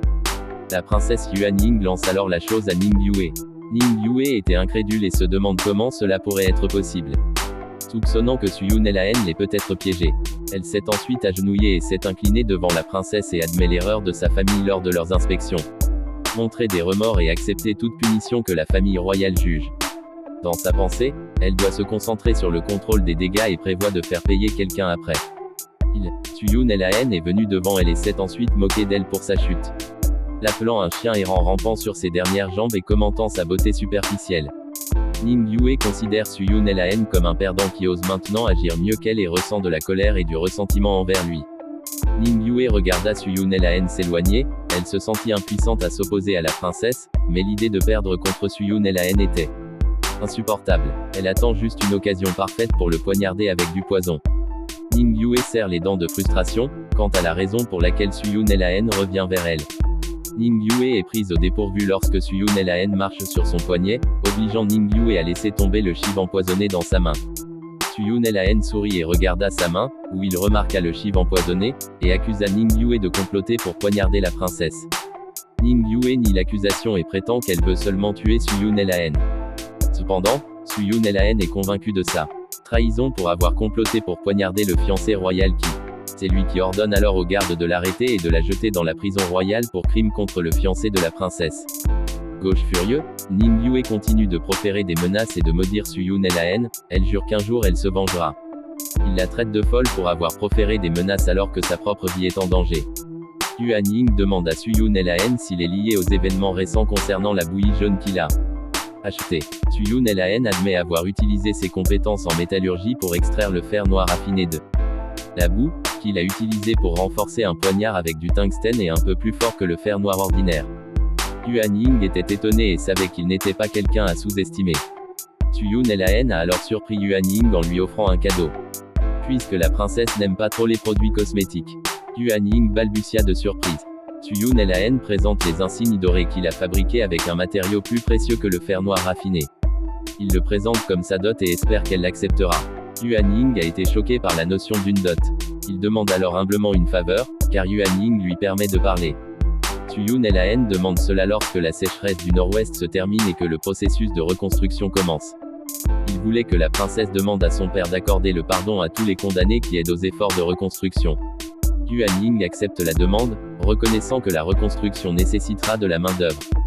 En route vers la prison royale où se trouve Ning Yue.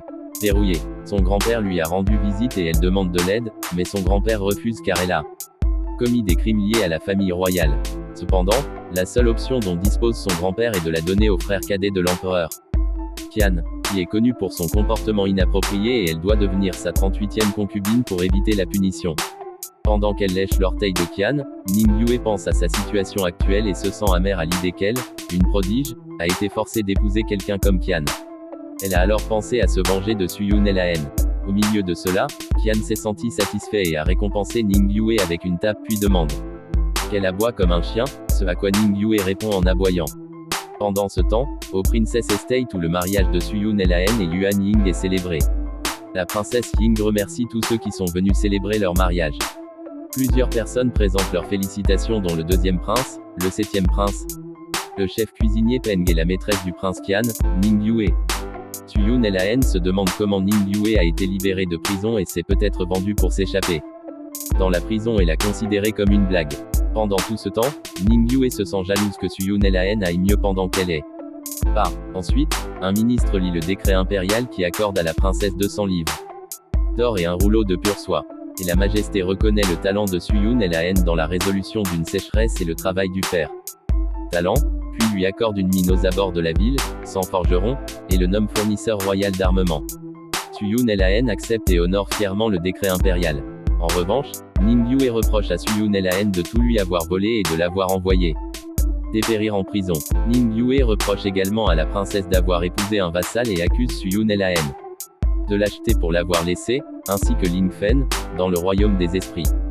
Suyun et la haine écarte les accusations de Ning Yue et est confiant en sa faveur. D'autres interviennent, qualifiant Suyun et la haine de serviteur de rang inférieur qui a osé annuler ses fiançailles avec Madame Ning, tout comme les gens l'avaient dit. Li Tang demande à Suyun et la haine ce qu'ils doivent faire à propos de cette racaille, puis Suyun et la haine lui assure que les choses iront en leur faveur. Au milieu de l'agitation, un représentant royal rapporte d'urgence qu'un groupe de roturiers s'est rassemblé à l'extérieur du domaine, exigeant de voir Suyun et la haine.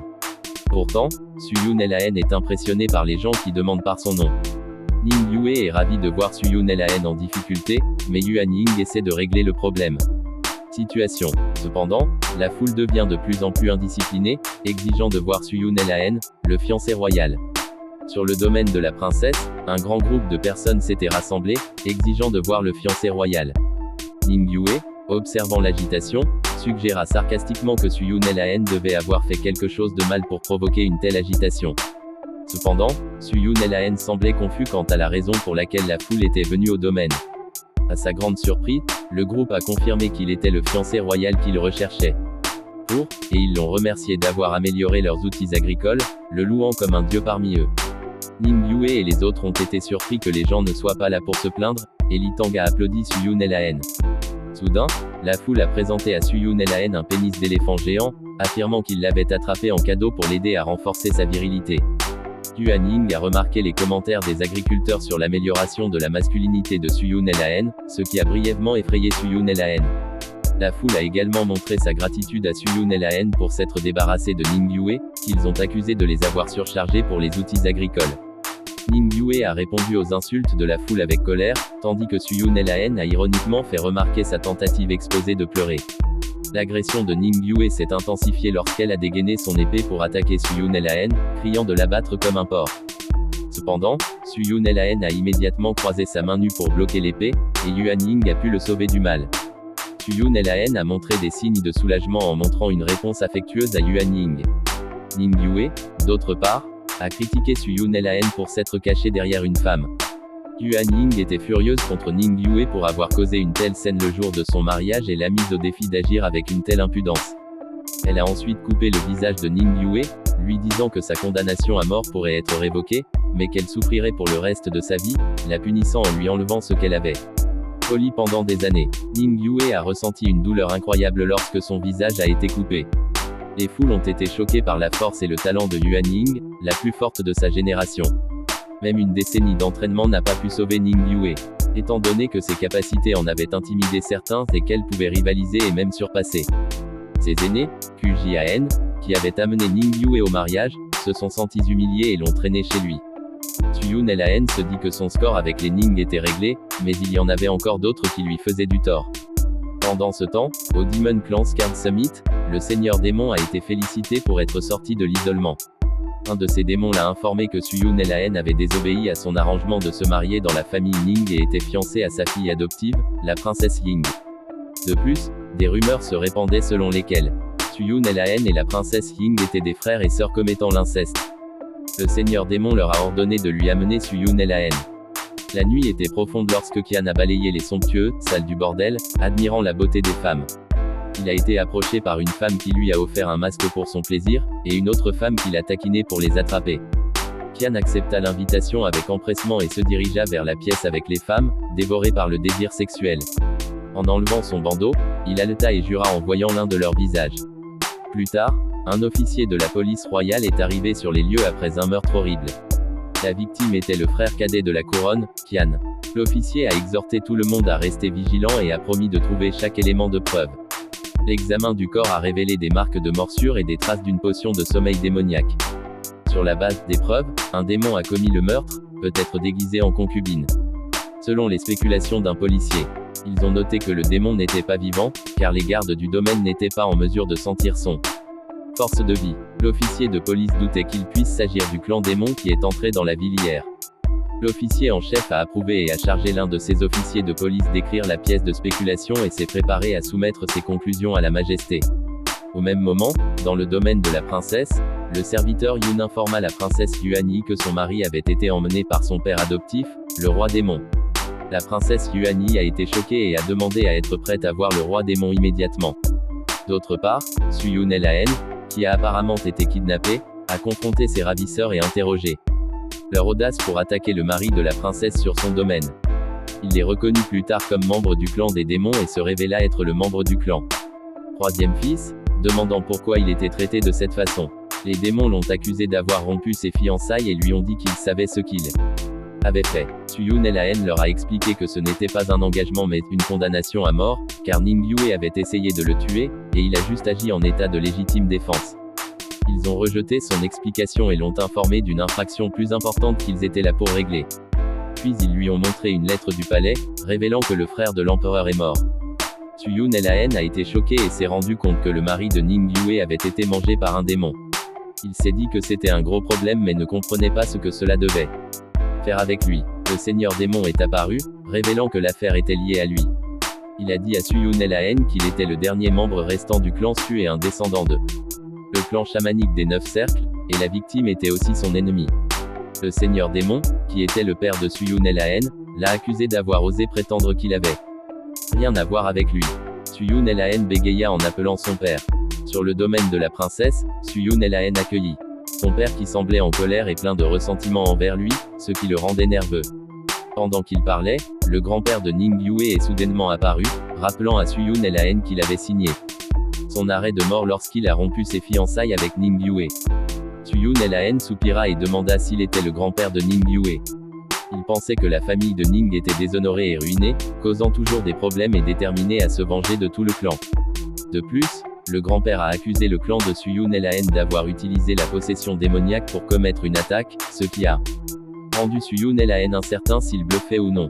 Soudain, Men-ke, le bras droit du clan Demon, a pris la parole, suggérant que l'affaire n'était pas encore résolue et qu'il y avait des détails. Suyun Laen croyait que son oncle Men-ke, en qui son père avait confiance, était favorable et pourrait prendre une tournure favorable. Cependant, Yuan Ying est apparue et a affirmé qu'elle pouvait prouver l'innocence de Suyun Laen, déclarant qu'il était avec elle toute la nuit et n'avait aucune chance de commettre le meurtre. Les démons étaient d'accord avec Yuan Ying, tandis que le seigneur démon semblait indifférent et pensait qu'il avait des preuves. Le grand-père de Yue, cependant, n'était pas disposé à le laisser partir facilement. Suyun Laen a dit au grand-père de Yue qu'il était un peu insistant et s'est moqué de lui en disant qu'il était un escroc d'une famille en disgrâce avec une vendetta personnelle contre lui.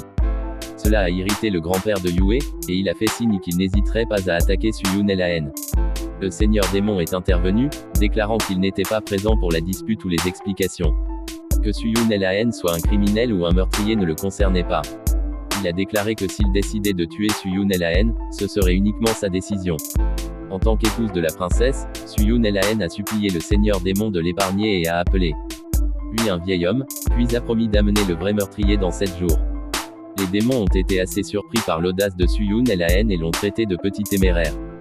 Au milieu de cela, le seigneur démon s'est souvenu du passé quand il était appelé un vieil homme. Il se souvient avoir passé du temps avec Suyun Laen quand il était enfant. Le jeune Suyun Laen avait dit à son père que passer tout l'après-midi à pêcher était juste boiteux et avait même ajouté qu'aller voir une courtisane était une meilleure option à la place. Le seigneur démon a réprimandé Suyun Laen pour avoir suggéré de rendre visite à une courtisane et lui a parlé de l'importance de la pêche pour la méditation et l'autoculture. Suyun Laen, immature, l'a traité de hooligan et a continué à lui manquer de respect en le traitant de vieil homme. Le seigneur démon a demandé à être appelé papa, mais Suyun Laen a persisté à l'appeler un petit vieil homme et a ri malicieusement. Le seigneur démon avait conclu un accord avec Suyun Laen pour attendre 7 jours pour trouver le véritable meurtrier. Le seigneur démon a promis de prendre la vie du meurtrier en compensation, ce que Suyun Laen a accepté. Pour assurer la sécurité de Suyun Laen pendant cette période, le seigneur démon a demandé à Heian, le grand superviseur du clan démon, de le protéger. Heian a accepté et a promis de ne pas décevoir le seigneur démon. Suyun Laen croyait que Heian était son ami d'enfance d'une vie antérieure, ce qui lui a facilité la tâche. Travailler avec quelqu'un de familier. Dans le palais, où Yuan Ying et Suyun Laen avaient une conversation, ils ont confirmé que Suyun Laen était le dernier descendant du clan des 9 cercles. Suyun Laen a expliqué que son ascendance avait fait de lui une cible pour les Nings. Yuan Ying s'est dit préoccupé par la découverte du meurtrier en 7 jours et a demandé un plan. Suyun Laen a rassuré Yuan Ying qu'il prévoyait de prendre les choses en main pour éliminer ses ennemis et la racine du problème. Il croyait que la vengeance ne pouvait pas attendre et qu'il devait agir rapidement. Aux falaises démoniaques de la périphérie du Capitole, Heian et Suyun Laen se cachaient du zombie démon. Heian a interrogé Suyun Laen sur son plan, et Suyun Laen lui a dit de se cacher pendant qu'il manipulait la situation. Heian a été surpris quand Suyun Laen a attrapé ses fesses et lui a dit de ne pas être bizarre. Suyun Laen s'est excusé, disant que sa main avait glissé, mais ses pensées ont révélé que Heian était son compagnon chéri d'une vie passée. Alors qu'il se tenait sur la falaise, alors que les feuilles tombaient dans le vent, Suyun Laen a pris les choses en main et a commencé son enquête de l'intérieur. Suyun Laen a ensuite utilisé la technique ultime des 9 cercles pour posséder un démon zombie dans la périphérie du Capitole. Après avoir possédé avec succès les démons zombies, Suyun Laen les a interrogés pour découvrir toute manipulation au cours du mois dernier. La scène s'est déplacée vers la résidence officielle de Mao. Le bruit du vent et des feuilles sèches a balayé les montagnes, préparant le terrain pour les événements qui étaient sur le point de se dérouler. Suyun Laen avait été possédé par des démons zombies et il exprimait sa frustration parce que personne ne se souvenait du meurtre qui s'était produit. Il a commencé à se demander si un démon était même responsable, malgré les accusations des Nings. Alors qu'il retournait au domaine de la princesse, Suyun Laen s'est excusé d'avoir abusé de sa technique de possession et de s'être senti fou. Heian suggéra de l'emmener voir la princesse. En chemin, ils rencontrèrent Yuan Ying, que Suyun Laen salua chaleureusement, ravi de voir. Elle l'attend. Cependant, Yuan Ying lui lança un regard agacé parce qu'elle était distraite par Suyun Laen et le comportement affectueux de Heian. Elle a précisé que ce n'était qu'une promenade matinale et les a laissés tous les deux. Suyun et la haine s'est inquiété de sa réaction et a essayé d'arrêter la princesse, lui demandant si elle était jaloux. Cela a poussé Yuan Ying à le nier grincheux et à l'accuser d'être jaloux. Suyun et la haine a montré un visage impassible mais a continué à expliquer que lui et Heian n'étaient pas en une relation amoureuse et a plaisanté en disant « pas d'homo ». Il a ensuite indiqué les toilettes pour hommes où se trouvait Heian et a dit qu'il pourrait ressembler à une jeune fille tranquille, mais il portait un gros bâton. Yuan Ying a été surpris, mais Suyun et la haine lui a assuré qu'elle était la seule femme dans son cœur. Yuan Ying rougit en comprenant. Yuan Ying a presque oublié de dire à Suyun et la haine quelque chose d'important, piquant sa curiosité. Pendant ce temps, des rumeurs se répandaient à l'auberge selon lesquelles un autre parent de la couronne avait été retrouvé mort, et l'auteur était un membre du clan des 9 cercles. Il y avait aussi des rumeurs selon lesquelles la princesse était le cerveau derrière les meurtres et faisait faire le sale boulot à son mari Suyun et la haine. Yuan Ying, d'autre part, a informé Suyun et la haine qu'un autre de ses oncles avait été tué par un démon alors qu'il enquêtait, et des rumeurs circulaient dans toute la ville. Suyun et la haine a exprimé sa frustration face au commérage des roturiers toute la journée. Yuan Ying lui assura qu'il ne servait à rien de se fâcher contre eux et qu'elle croyait dans l'innocence de Suyun et la haine. Elle a proposé de prêter son armée personnelle à Suyun et la haine pour aider à l'enquête. Suyun et la haine a montré du soulagement, la remerciant pour son amour et a déclaré que c'était à eux deux de déraciner le méchant dans les coulisses. Dans le domaine de la princesse, Heian confronte Suyun et la haine pour savoir pourquoi il est allé en ville pour acheter le petit déjeuner et a distribué des outils aux agriculteurs. Il gronde Suyun et la haine pour avoir emmené l'armée personnelle de la princesse avec lui, pensant que c'était une perte de temps. Cependant, Suyun et la haine s'en débarrasse en offrant à Heian des baguettes de pavillon ivre, qu'il aime et pour lesquelles il le remercie. Heian est surpris quand Suyun et la haine sait qu'il aime les baguettes et lui donne un look séduisant. Suyun et la haine plaisante en montrant son majeur et en lui disant de ne pas faire ça. Heian rit et remarque que la réaction de Suyun et la haine ressemble à celle de son ancienne meilleure amie. Suyun et la haine pense qu'il est l'ancien meilleur ami de Heian, même s'il est maintenant dans un corps différent. Suyun et la haine dit à Heian qu'ils doivent se rendre au domaine dans le gong dans 2 jours, mais Heian demande pourquoi, car le délai d'enquête de Suyun et la haine sera alors écoulé. Suyun et la haine lui assure qu'il comprendra une fois sur place. 2 jours plus tard, ils arrivent au domaine dans le gong, où en le gong, le cadet de l'empereur. Cousin, les salue. Suyun et la haine lui dit respectueusement qu'ils ont de bonnes nouvelles. Cependant, en le gong détourne son attention sur la beauté de Heian et fait une remarque obscène. Ce qui met Heian en colère. Suyun et la haine explique qu'il est 100% homme. En le gong les invite à l'intérieur mais est surpris par l'arrivée soudaine d'inconnus qui sautent par-dessus sa clôture, le faisant trembler. Suyun et la haine fait face calmement aux cadavres, comme il s'était attendu à leur arrivée, et sarcastiquement les présente à le gong comme leur compagnie pour la nuit. Le gong se précipite dans la région. Heian demande à Suyun et la haine comment ils savaient qu'ils attaqueraient la maison dans le gong ce soir. Suyun et la haine révèle qu'il y a 2 jours, il a fait travailler l'armée personnelle de la princesse avec agriculteurs pour recueillir des informations, ce qui a montré des mouvements inhabituels au domaine dans le gong. Ils ont également découvert que grand-père Ning avait visité le domaine. Et il a juste fait semblant d'être sorti acheter le petit déjeuner pour établir un lien avec le gong et obtenir une invitation dans son domaine. Suyun et la haine dit qu'ils sont là aujourd'hui et que tout s'est déroulé comme prévu. Ning Grandpa apparaît soudainement et Suyun et la haine annoncent qu'ils sont venus attraper le cerveau. Ning Grandpa félicite Suyun et la haine pour ses bons calculs, commandant instantanément son cadavre de marionnette pour attaquer Suyun et la haine et Heian. Suyun et la haine dit à Heian de prendre soin de son corps, puis s'effondre sur l'épaule de Heian. Dans une situation rapide, alors que les cadavres de marionnettes attaquent les corps de Heian et de Suyun et la haine, des démons apparaissent soudainement et les combattre, laissant Heian surpris. Lorsque Suyun et la haine révèle qu'il a demandé aux troupes de faire semblant d'être des fermiers et d'introduire des démons. La ville, Ning Grandpa a peur et serre les dents. Suyun et la haine montre alors sa forme générale de démon et sourit. Grand-père Ning frissonne et serre les dents de peur lorsque Suyun et la haine est derrière son dos sous forme de démon. Il explique qu'il a demandé aux troupes de faire semblant d'être des fermiers pour faire entrer quelques démons dans le ville et cacher-les au domaine dans le gong, attendant juste de l'attraper aujourd'hui. Suyun et la haine sourit. Suyun et la haine est apparu devant Grand-pa Ning, sous la forme d'un général démon, le faisant se sentir terrifié par la présence de Suyun et la haine. Grand-père Ning a fait remarquer que Suyun et la haine pouvaient vraiment posséder des démons. En réponse à cela, Grand-pa Ning a défié Suyun et la haine, lui demandant si ces démons étaient compatibles. Pour ses marionnettes, Suyun et la haine a simplement souri et a accepté le défi avec confiance, osant Grand-pa Ning pour l'amener. Une fois le défi accepté, Grand-pa Ning a détourné l'attaque vers Heian et Suyun. LAN. En réponse, Suyun LAN a libéré ses troupes démoniaques de réserve près de son corps. Il a ensuite révélé à Grandpa Ning qu'il avait des troupes de réserve et l'a appelé pour avoir sous-estimé. Puis, Grand-père Ning a révélé un as dans sa manche et a ordonné à l'armée de marionnettes de s'enflammer lors de la deuxième phase d'allumage, les faisant exploser et plonger vers leur cible. Et Yan a été surpris par l'explosion et l'attaque de la marionnette. Il sentit la chaleur de la marionnette alors qu'elle le frappait presque.